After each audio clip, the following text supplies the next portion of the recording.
الحمد لله الذي لم يزل ولا يزال بيده الخير وهو على كل شيء قدير ليس كمثله شيء وهو السميع البصير والصلاة والسلام على خاتم الأنبياء والمرسلين وعلى آله وصحبه وأتباعه أجمعين.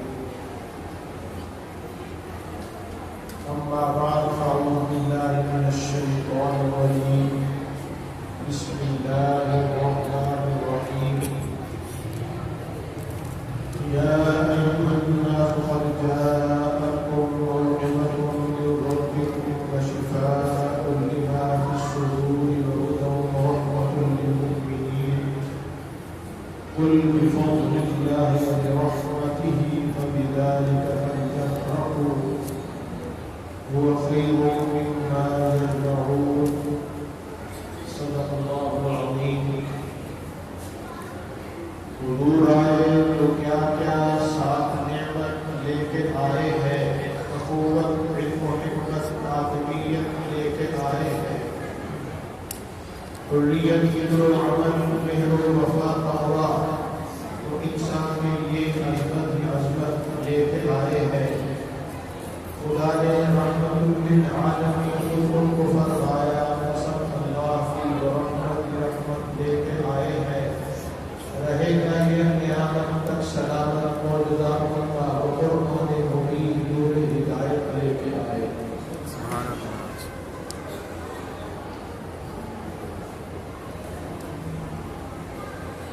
آج 27ویں شب میں تراویح کے اندر قرآن پاک مکمل ہونے کی اس بابرکت تقریب کے اندر میں اور آپ سب شریک ہیں اور ہماری خوش قسمتی ہے. لیکن یہ بات میری سمجھ سے بالا تر ہے. حضرت مولانا خالد الراشدی صاحب رحمۃ اللہ برکاتہ کے بیان کے بعد میرے بیان کی کیا ضرورت ہے؟ میں نے آپ مولوی صاحب سے یہ بات عرض کی تھی، کوئی دکھ نہیں. شاید آپ کو اندازہ نہ ہو کہ خالد الراشدی صاحب کتنے بڑے آپ ہیں، اندازہ نہیں آتا، اس لیے وہ بڑے بنتے نہیں، بس سادہ سے رہتے ہیں. اب آدمی کو ذرا یہی پڑھائی ہے. انبیاء علیہ السلام کا طریقہ یہ تھا کہ وہ عام آدمیوں کی طرح بن کے رہتے تھے.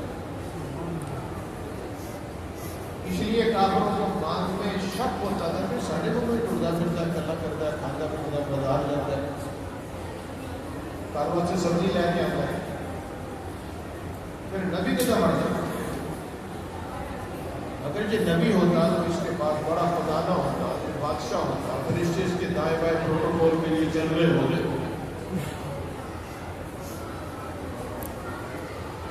یأکل الطعام یمشی فی الاسواق، یہ بھی ایک روٹی کھاتا نہیں ویسے کھاتے ہیں، یہ بھی بازاروں سودا لے کے آتے ہیں، لے کے آتے ہیں. فرق کی ہے. اور یہی پیغمبر کی عظمت کا بہت بڑا پہلو ہے جسے عبدیت کہتے ہیں. اس لیے انسان کا سب سے بڑا کمال اللہ کا بندہ بن جانا، بندہ. اس لیے نبی پاک صلی اللہ علیہ وسلم کو ہر اعتبار سے کائنات کے سامنے ایک عظیم اور بالکل منفرد شان جب اللہ نے معراج کی شکل میں عطا فرمائی ہے تو اس وقت آپ کی اسی عظمت کی طرف اشارہ کیا قرآن نے. سبحان الذی اسرا بعبدہ، سبحان الذی اسرا برسولہ بنبیہ. وہ ذات جو سبحان ہے پاک ہر عیب سے، وہ اپنے رسول کو لے گئے، وہ اپنے نبی کو لے گئے، بعبدہ اپنے بندے کو لے گئے، اپنے بندے کو. یہ رب کا بندہ. اور اس بات پر حضور صلی اللہ علیہ وسلم اظہار پر کہ میں اللہ کا بندہ ہوں، خود حضور بڑی خوشی سے یہ بات بیان فرمایا کرتے تھے. آپ کھانے کا انداز بھی آپ کا بالکل ایسے جیسے عام آدمی بیٹھ کے کھاتے ہیں، ایک گھٹنا کھڑا کر کے یا تشہر میں بیٹھ کے بالکل سادگی کے ساتھ. اور آپ نے پھر اس پر خود ارشاد فرمایا آکلوا کما یأکل العبد، جس طرح ایک غلام اور نوکر بیٹھ کر کھانا کھاتا ہے اور اپنی کوئی امتیازی حیثیت نہیں بناتا. میں تو اپنے رب کا بندہ ہوں اور آپ کے سامنے مجھے دیکھ رہا ہوں، اس لیے میں بھی بندہ بن کے کھانا کھا رہا ہوں. ایسے تو بندے بن کے نہیں کھاتے، ہم تو چودھری بن کے کھاتے ہیں، ملک صاحب، مرزا صاحب، چودھری صاحب، میاں صاحب، بندے بن کے نہیں کھاتے. اپنی عزت، اپنا وقار، اپنی ٹور، اپنا ترہ اونچا رکھ کے ہر کام کرتے ہیں. بندہ بننا میں آتا ہی نہیں. اللہ نے حضرت مولانا زاہد الراقی صاحب کو یہ شان اور فضیلت اور یہ انفرادیت عطا فرمائی ہے کہ وہ اللہ کے بندے بن کے جیتے. یہ بندہ جس حالت میں یہاں وزیر آباد کے محلے کی مسجد میں بیٹھا ہے، کسی حالت میں نیو یارک، واشنگٹن اور لندن اور آسٹریلیا جاتے ہیں. ابھی سعودی عرب کی حکومت کی دعوت پر عالم اسلامی کی ایک بہت بڑی کانفرنس میں شرکت کی، کہتے اسی لباس میں وہاں پہنچ کے پاکستان کے علماء نے اوپر وہ جبے پہنے ہوئے تھے، انہوں نے کچھ نہیں پہنا، بس جیسے ہے ویسے اس مذہبی طبقے سے ہٹ کر. اسلام آباد کے ایک بہت بڑا دانشور ہے جس کے لیکچروں میں پڑھے لکھے لوگ شریک ہوتے ہیں، دنیا کے پڑھے لکھے. ان سے کسی نے سوال کیا کہ آپ ہمیں دین کی باتیں بتاتے ہیں، اللہ کے بہت نیک بندے علم و عمل والے ان کی باتیں سناتے ہیں، تو اس زمانے میں آپ کی نظر میں کوئی ایسا بندہ ہے جو علم و عمل کا جامع ہو، جس کو ہم فالو کر سکیں، جس کے ساتھ اپنا تعلق بنا سکیں؟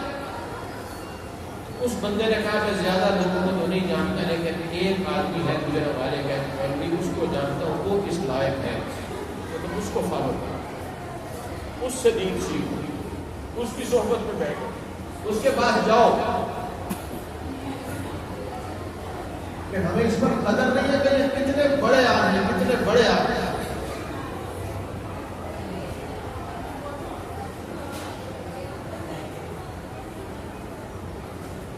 تو مجھے تو خیر الحمدللہ پہلے بھی قدر تھی، کیونکہ مجھے اللہ تعالیٰ نے باہر تو نہیں لیکن ملک کے اندر تقریباً ہر جگہ جانے کی، ریگستانوں میں، پہاڑوں میں، مدرسوں میں، مساجد میں جانے کی توفیق عطا فرمائی ہے. وہ بلوچستان، کوئٹہ، تفتان سے لے کر گنٹن کے آخری پہاڑوں تک سفر ہوا ہے، جاتا رہتا ہوں، اب بھی جاتا رہتا ہوں، لیکن پہلے تو بہت گیا. علماء کو، مشائخ کو، بزرگوں کو، مسجد والوں کو، مدرسوں والوں کو، سب کو دیکھا ہے.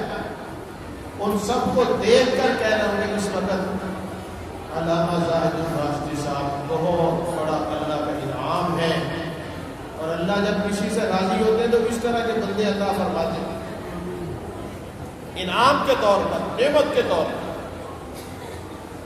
ان کی قدر کرو. وہ سادہ لفظوں میں دو چار باتیں کہیں کہ نہ انہوں نے سر لگایا نہ زور لگایا، اور یہ علم کا سمندر آپ کو دے گئے. ہم نے پڑھا بھی ہے، پڑھتے بھی رہتے ہیں. یہاں بیٹھ کر جو دو باتیں سن لیتے سے ہمارا سال گزر جاتا ہے، لوگوں کو ساری دنیا میں سنا. پھر اس میں سے بہت سی باتیں یہی علم کا کمال ہو. اب قرآن پاک سے نکال کر انہوں نے دو نصیحتیں ہمیں کی ہیں. میں تو سمجھتا ہوں کہ کافی تھی. اس کے بعد محض آپ کو جگانے کے لیے انہوں نے مجھے مقرر کیا کہ سو نہ جاؤں، 27ویں رات ہے کہ سو نہ جاؤں. لیکن یہ بھی بات یاد آئی کہ 27ویں رات کو جاگنے کا حکم ہے، عبادت کا حکم ہے، جگانے کا حکم نہیں کہ تھکے نہ لوگوں کو بھی جگاؤ. یہ تو کہیں نہیں. اپنے طور پر کوئی جاگے، عبادت کرے، لیکن آپ دھگے سے لوگوں کو جگائیں، اس کا تو حکم نہیں. لیکن ہم جگانے کے لیے جلسے کرتے ہیں، تقریبات کرتے ہیں. پہلے تلاوت ہو چکی ہوتی، تلاوت پورا قرآن پڑھا گیا، نہیں جی پھر ہو گئے. خیر قرآن برکت ہے، نور ہے، پھر صحیح، پھر کوئی نعت ہو، پھر کوئی ایک بیان ہو، پھر دوسرا بیان ہو، ختم پر. مجھے تو اس کی کوئی توڑ سمجھ نہیں آتی.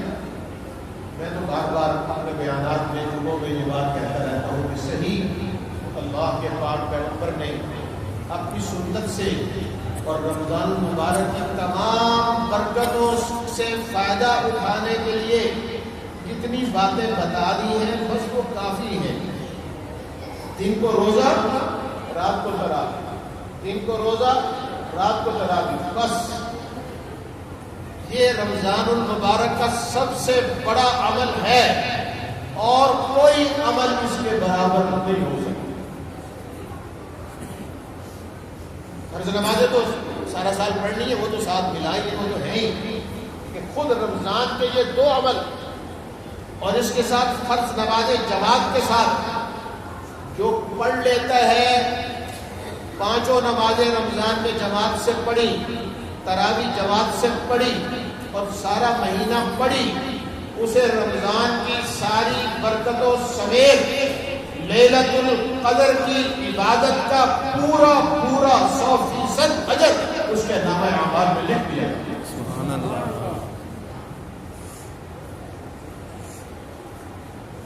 اس کے لیے تکلف کے ساتھ جانے کی ضرورت نہیں ہے. جو نیند آ رہی اونچا بناؤ، سموسے لے آؤ اور لوگوں کو بتاؤ صبح سحری فطر ہوگی اس لیے جاگتے رہے. اور نفلی عبادات میں جمع ہو کر جاگنا تو بدعت ہے. کچھ کھری باتیں بھی سنیں، یہ نہیں کہ جو ہم کرتے ہیں وہ سارا صحیح ہے، اوروں کو ہم بدعتی کہتے ہیں.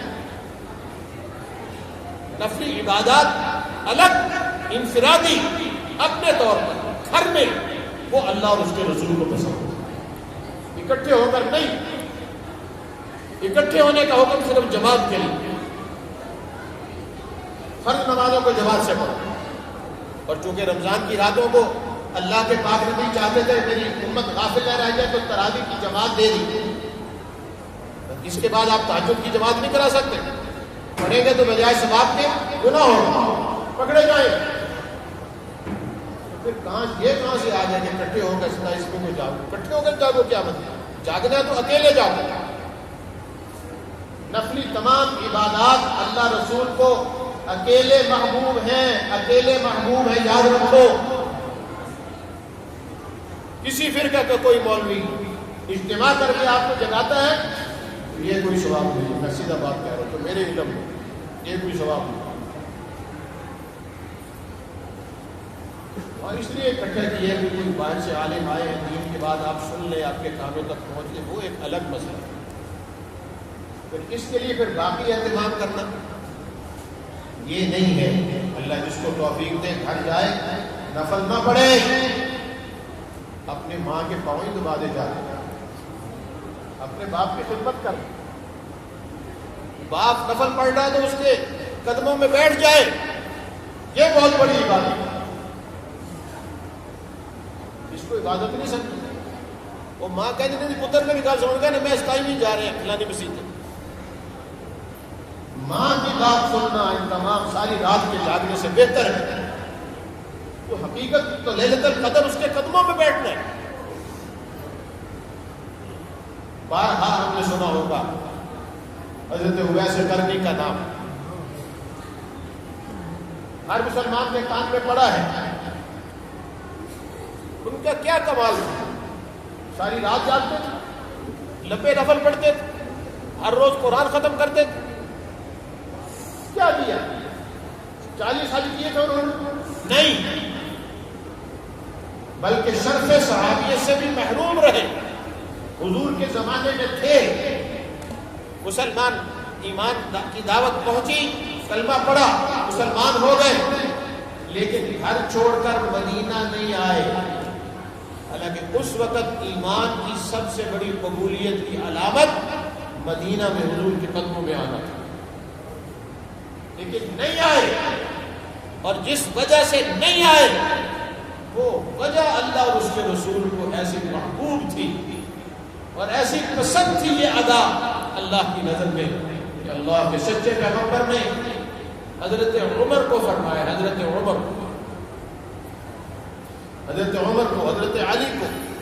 حضرت عمر، حضرت علی کون ہے؟ عمر لو کان نبیا بعدی لکان عمر. میرے بعد اگر کسی کے اندر نبی بننے کی صلاحیت اور خوبی اور کمال ہے وہ صرف پوری امت میں عمر عمر یہ علی ہے. علی تیرا گھر جنت میں میرے گھر کے سامنے ہو, وہ علی. عمر سنو, تم دونوں تمہاری دور خلافت میں ایک آدمی آئے گا فلاں علاقے سے, کرم کے علاقے سے, اس کا یہ نام ہوگا, اگر وہ تمہیں ملے تو اس سے اپنے لیے دعا کروانا, اپنے لیے دعا کروانا. وہ عمر جو اب بھی پیغمبر کے پہلو میں سویا ہوا, وہ عمر جب اللہ کا نبی قیامت میں اٹھے گا تو عمر کا ہاتھ اس پیغمبر کے ہاتھ میں ہوگا. وہ عمر جب وہ آدمی ملے تو اس سے تم دعا کروانا. جانتے ہو اس کے اندر کیا کمال, کیا خوبی ہے؟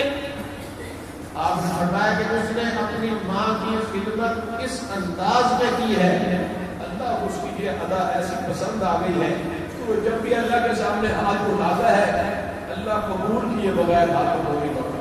جو کہتا ہے اللہ مان لے, جو کہتا ہے اللہ مان لے, اس لیے اس سے دعا کروا. پیغمبر کی ہدایت تھی. حضرت عمر کا خلافت کا زمانہ آیا, حج کے لیے جاتے, ہر سال پتہ کرتے یمن کے علاقے سے فلاں قبیلے کے اسلام کا آدمی آیا نہیں آیا. کرتے کرتے ایک سال جب اس کی تحقیق کی اور اچھی طرح تحقیق کرتے, بیٹھ جاؤ سارے لوگ میدان عرفات میں, سب نظر آئے. اب صرف یمن کے لوگ کھڑے ہوئے, کھڑے ہوئے یمن میں. تمہارے اندر جو قبیلہ مراد کے لوگ ہیں وہ کھڑے رہے, باقی بیٹھ جاؤ. کچھ لوگ بیٹھ گئے, کچھ کھڑے رہے. تمہیں اندر مراد قبیلے کی جو شاخ ہے کر, اس قبیلے سے اگر کوئی ہے تو وہ کھڑا رہے, باقی بیٹھ جائے. سب بیٹھ گئے, ایک آدمی کھڑا. تم کر کے قبیلے سے ہو؟ ہاں. تو ویس کو جانتے ہو؟ میں کہا ہاں جانتا ہوں. کیسے جانتے ہو؟ میرا سگا بھتیجا ہے, وہ بھی حج پہ آیا. تو جی بالکل آیا. تو وہ کہاں ہے؟ میں نے کہا جی وہ ادھر ادھر ہوگا تھا, اونٹ چلا رہا ہوگا. تو چلا جا بندہ تجھے کو پوچھ دے. بہت ہی گناہ نہ کر, یہ 10 بھی ہے کتنے؟ بشارت بتایا اس طرف گیا اونٹ لے کر چرانے. تلاش کرتے کرتے پہنچے جو ایک درخت کے نیچے ایک دیہاتی سادہ آدمی, زیادہ باشی صاحب جیسا, سادہ کپڑے, استری کی پرواہ ہے, ٹوپی ادھر جا رہی ہے ادھر جا رہی ہے. یہی ہے کمال اصل, جو گھر سے اٹھے اور کسی تقریب میں جانے کے لیے اسے کوئی پرواہ نہ ہو, نہ لباس بدلنے کی ضرورت پیش آئے, نہ یہ خیال آئے کہ لوگ ہی کی کہنے, اسے تو یہ پرواہ ہے کہ میرا اللہ کیا ہے. توحید تو یہ ہے کہ خدا حشر میں کہہ دے یہ بندہ دو عالم سے خفا میرے لیے, میرے سوا کسی کی پرواہ نہیں تھی. یہ ہمارے زمانے میں اویس کرنی ہے, اس کی قدر کرو. سادہ دیہاتی آپ کی نیت باندھ کے نماز پڑھ رہے ہیں, اونٹ چل رہے. علی اور عمر, علی اور عمر, اپنے ذہن میں ان کا مرتبہ مقام دیکھو. علی اور عمر پیچھے جا کے بعد اب بیٹھ جاتے. نماز ختم کی, سلام دے رہا ہے, ساتھ جو لوگ ہیں تلاش میں. تو عمر نے پوچھا کون ہو, نام کیا ہے؟ دوسرے ڈرخانے کے لیے انہوں نے کہا میرا نام عبداللہ ہے. ہمیں کوئی اجنبی آدمی پوچھا نا کہ کون ہے, بس اللہ کا بندہ کروں گی, عبداللہ میرا نام. تو انہوں نے فرمایا کہ عبداللہ تو سارے یہ ہم بھی عبداللہ ہی ہیں, وہ نام بتاؤ جو تمہارے ماں باپ نے رکھا. اس نے کہا پوچھ کیوں رہے آپ, میں کیوں بتاؤں, کیوں میرا انٹرویو ہو رہا ہے؟ تب حضرت علی نے بتایا کہ یہ عمر ہے امیر المؤمنین. اللہ اکبر. عمر تو عمر تھا, آدھی دنیا تک اس کے دبدبے اور روب اور دہشت چھا گئی. عام صحابہ بھی جب حضرت عمر غصے میں آتے, عام صحابہ سامنے کھڑے ہونے کی کام نہیں رکھتے, کسی کے منہ سے بات نہیں نکلی, وہ ہوگا کام گئے, کام گئے. حضرت مجھے پتہ نہیں تھا, آپ کو پہچانتا نہیں دیکھا نہیں, نہیں کوئی بات نہیں, معذرت کرنے کی کوئی بات نہیں, ہم تو خود آئے, حکم حکم دے آپ، میں خود چل کے حاضر ہوتا آپ کے قدموں میں. میرے حکم دینے نہیں آئے، درخواست کرنے آئے ہمارے حق میں دعا کر دو. میں آپ کے حق میں دعا کروں جس کے بارے میں اللہ کے نبی نے کتنی مرتبہ فرمایا، میں ابو بکر اور عمر، میں ابو بکر اور عمر، میں ابو بکر اور عمر. اس کی یہ شان، جس کو اللہ کے نبی نے میرے بعد نبی ہوتا تو عمر ہوتا. آپ میرے لیے دعا کریں، میں کون ہوں؟ آپ کی دعا کرنے والا. تو میں نہیں اپنی طرف سے نہیں کہہ رہا، اللہ کے نبی نے حکم دیا تو اس سے دعا کروانا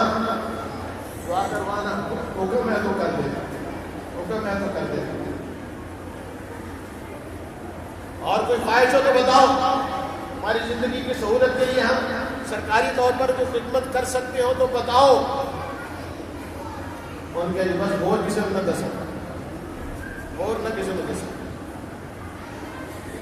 میری خبر اخبار چلا دے، میڈیا چلا دے، اور آج ہم اپنی سیلفی بنا کر میں قاضی منصور بیان کر رہا ہوں. دیکھو لوگوں خود ہی پوسٹ کر دے. آسان نہیں ہے، اور نہ کسی کو بتانا.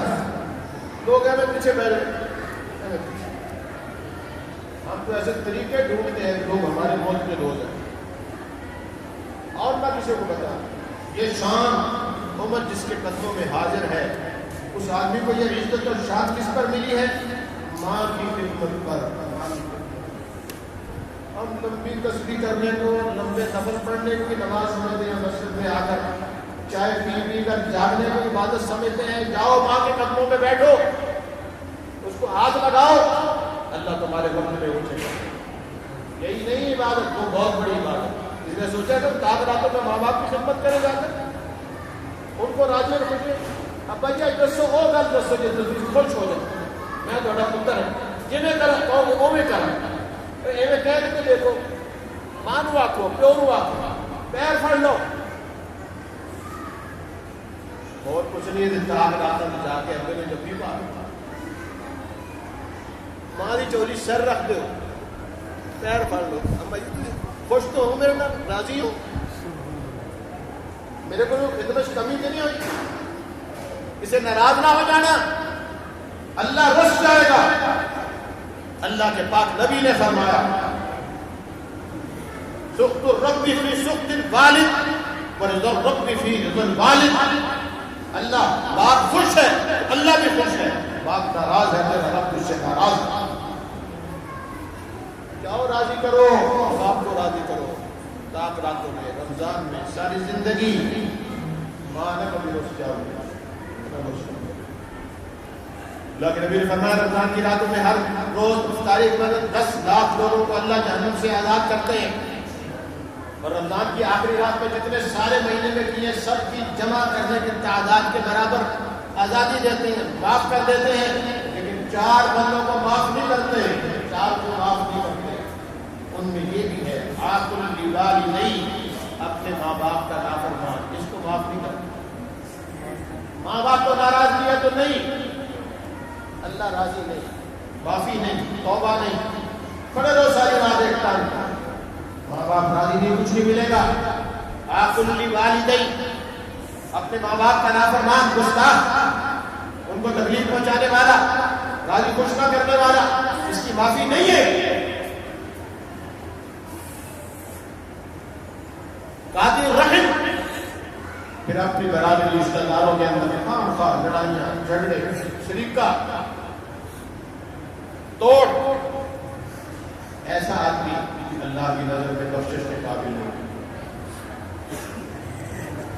اور پھر کسی مسلمان کے ساتھ خامخواہ کی دشمنی مول لینے والا، بغض رکھنے والا، دل میں ناراضگی پالنے والا، اس کے لیے بھی معافی نہیں ہے. یہ 3 دائرے کھینچے اللہ کے نبی نے. پہلے ماں باپ کے لیے چھوٹا دائرہ، اس میں رہو، ان کو کچھ کرو پہلے. پھر اس سے بڑا دائرہ سارے عزیز و رشتہ داروں کا، برادری کا، ان کو بھی راضی رکھو، خام کا تکلیف نہ دو، پریشان نہ کرو، سناؤ نہیں، جھگڑو نہیں، ان کے حق ادا کرو. کوئی چھوٹا موٹا جھگڑا ہے، زمین کا جائیداد ہے تو اپنا حق ان کے لیے، ان کو خوش رکھو، اللہ تمہیں خوش رکھو. اللہ کے نبی نے فرمایا اگر تم چاہتے ہو تمہارے مال میں برکت ہو تمہاری زندگی میں برکت ہو، زندگی لمبی ہو، مال بہت ہو، تو رشتہ داروں کے ساتھ بنا کے رکھو، اللہ مال بھی دیں گے، وسعت بھی دیں گے، زندگی میں برکت بھی دیں گے۔ اور پھر بڑا دائرہ ساری امت کا، کسی کو ناراض نہ کرو، کسی کو ناراض نہ کرو، خوش رکھو سب کو، خوش نہیں رکھ سکتے تو ناراض بھی نہ ہونے دو، ستاؤ نہیں، تکلیف نہ پہنچاؤ، نہ دل میں اپنی ناراضگی رکھو، نہ کسی کو ناراض ہونے دو، خود ناراض ہو تو راضی ہو جاؤ، وہ ناراض ہے تو راضی کر لو، اور یہی کر لو، یہی ہم کے بد ہو گئی تو پھر موقع نہیں ہوگا، پھر موقع نہیں ہوگا۔ چھوٹی سی بات سنا کے بات ختم کرتا ہوں۔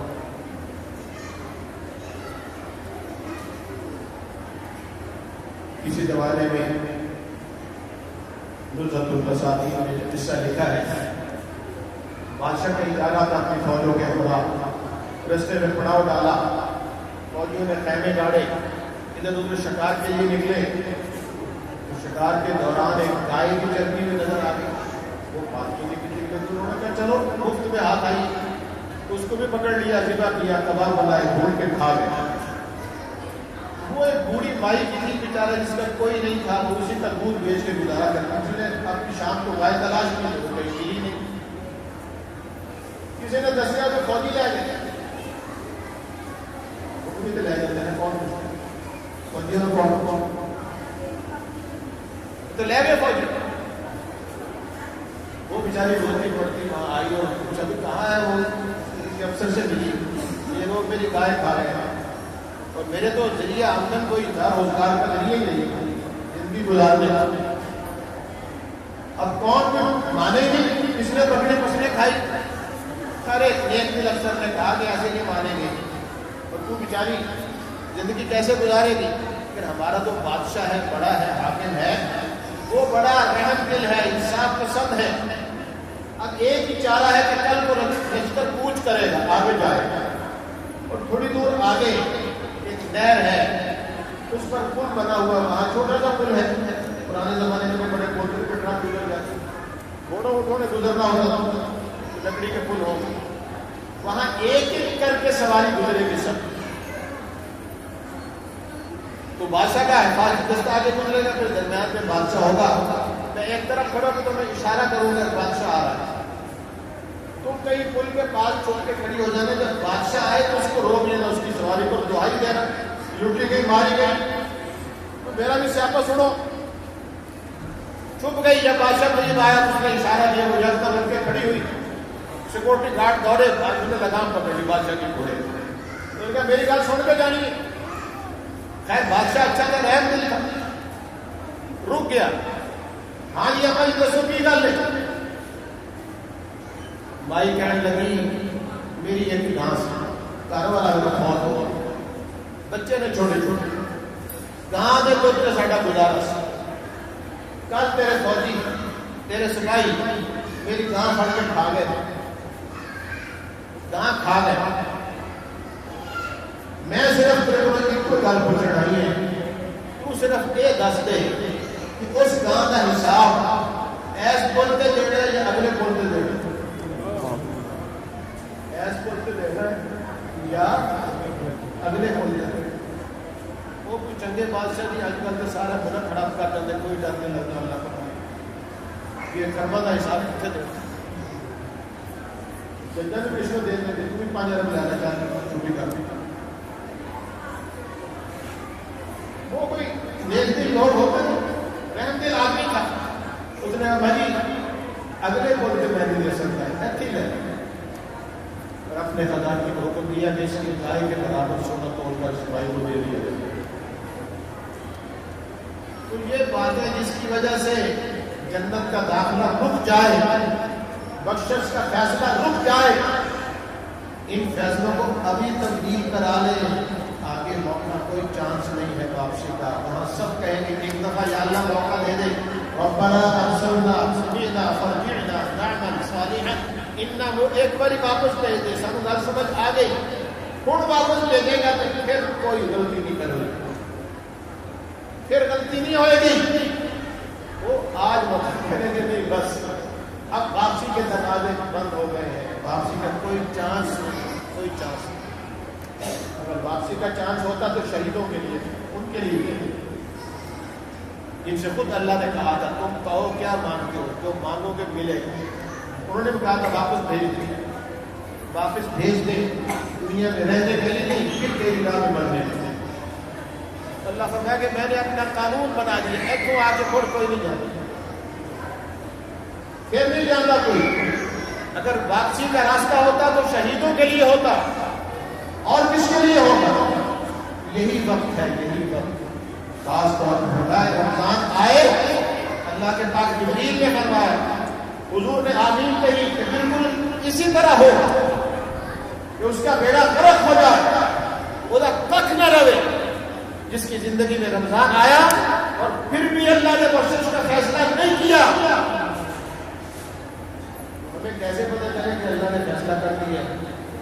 بڑی آسان بات ہے، معافی مانگ لو، کتوں معافی مانگ لو، مخلوق کو بھی مانگ لو، خالق کو بھی مانگ لو، یہ تھے رسے ہوں گے راضی کرو، نہ وہ رسے ہوں گے راضی کرو، اور معافی نہ راضی ہو، معافی نہ راضی۔ شیطان کرے گا پھر کرنے میں، پھر تو یہ نہیں کرنا، پھر کرا گے، پھر معافی مانگنے تو دروازہ بند نہیں ہوگا، اس کے دروازے کھلے ہیں، آج تو مانگو، ڈیلے نہ کرو، ملتوی نہ کرو، آگے پر مت ڈالو، ابھی معافی مانگو، ابھی دروازہ کھلا ہے، موت کا فرشتہ آ جائے گا پھر بند ہو جائے گا۔ ایک آدمی کے لیے دروازہ بند ہوگا جب موت کے فرشتے دکھائی دیں، سب کے لیے بند ہوگا جب سورج مشرق سے طلوع ہوگا، پھر سب کے لیے بند۔ اس سے پہلے معافی کے توبہ کے دروازے کھلے ہیں، معافی مانگ لو۔ ایک بہت خوبصورت بات، شیطان ہمیں معافی اس لیے نہیں مانگے گا کہ تو یار بہت گناہ کیا، بڑے گناہ گار، پہلے ایسی بڑا بات آنا بڑھ کے کرتے ہیں۔ اللہ اکبر، وہ پیغمبر رحمت نے اپنی امت کو کیا تعلیم دی؟ آپ نے بولا کلکم خطاؤن، کلکم خطاؤن، تم سب کے سب گناہ گار ہو۔ تو معصوم کیڑا ہے، بچیا کیڑا ہے؟ کلکم خطاؤن، تم سب گناہ گار ہو، سب نافرمان ہو۔ وخیر الخطائین، سبحان اللہ، قربان جائے آپ کا ایک جملے پر، دل کے کانوں سے سنیں، لکھ لیں اپنے دل پر، کلکم خطاؤن وخیر الخطائین، اور سارے تو چنگے، سب تو سونے گناہ گار، اللہ کو پیارے گناہ گار، اللہ کے ایسے نافرمان جو اللہ کو چنگے لگتے نہیں۔ خیر الخطائین، خیر کا لفظ عربی میں اس کا پورا ترجمہ نہیں ہو سکتا، جو معنی کرے، سب تو اللہ میں چنگے لگنے والے گناہ گار وہ نے، التوابون، جنہیں توبہ کا اللہ معافی مانگنا، اللہ کو بڑے چنگے لگے۔ اور خوشی میں دیکھیں میرے بندے غلطی نہ کوئی ہو اسی لیکن انہیں پتہ کہ میں معاف کرنے والا، میں آگے نہ میرے دروازے میرے کو نہیں معافی مانگ رہے ہیں، تو پتہ کہ میں ہی معاف کرنے والا، میرے سوا توبہ قبول کرنے والا کوئی نہیں ہے، گناہ بخشنے والا کوئی نہیں ہے، اس کے سوا حاجت روا کوئی نہیں ہے، مشکل کشا کوئی نہیں ہے، کس سے مانگے، کہاں جائیں، کس سے کہیں، اور دنیا میں حاجت روا کون؟ آپ نے فرمایا تمہارا رب کہتا ہے تم دنیا زمین و آسمان کے برابر گناہ لے کے آ جاؤ، لیکن اگر تم نے شرک نہیں کیا تو میں ساری معاف کروں، اگر کیا تو شرک سے بھی معافی مانگ لے کے یاد ہے، تجھے اکیلے کوئی مانتے ہیں اور کسی کو نہیں مانتے، ہم قبروں میں سجدے نہیں کرتے، اسی ملنگا کے ڈیرے تے نہیں جاتے، اسی یا علی مدد دے نعرے نہیں لاندے، ایاک نعبد و ایاک نستعین کا نعرہ لگاتے ہیں ہر نماز کی رکعت میں، تیری مدد چاہتے ہیں، تو ہی مدد کے قابل، تو ہی مدد کرنے والا ہے، تیرے سوا کسی کو مشکل کشا حاجت روا نہیں مانتے، نہیں مانتے۔ ایاک نعبد و ایاک نستعین، یہ سارے قرآن کا خلاصہ ہے، ادھر ہے، ایاک نعبد و ایاک نستعین۔ یا اللہ شرک غلطی سے ہو گیا ہوگا تو معاف کر، اور باقی تو سارے کو صاف کر، سارے صاف کر، صرف معافی نہیں کرتا، خالی نامہ اعمال میں جہاں سے گناہ مٹاتا ہے وہاں نیکیاں لکھتے ہیں۔ کون سی نیکی؟ توبہ کی نیکی، توبہ کی، تاکہ نشان بھی نہ رہے مٹان کا، ایسا مہربان رہا۔ اور یہ دروازے خصوصی طور پر وہ کھلے رکھتا ہے، رمضان میں تو ہر وقت کھلے رہتے، تو اللہ سے مانگ لیں، اللہ تعالیٰ ہمیں ہمارا پڑھنا سننا قرآن قرآن پاک حاجی صاحب کو پڑھانا کہنا چاہتا تھا غالب المنان صاحب نے میں نے قرآن سنا، بڑے خوش قسمت ہے، بہت خوبصورت انداز میں آپ نے کلام میں قرآن سنا ہے، اللہ تعالیٰ قبول فرمائے۔ ہم سب دعا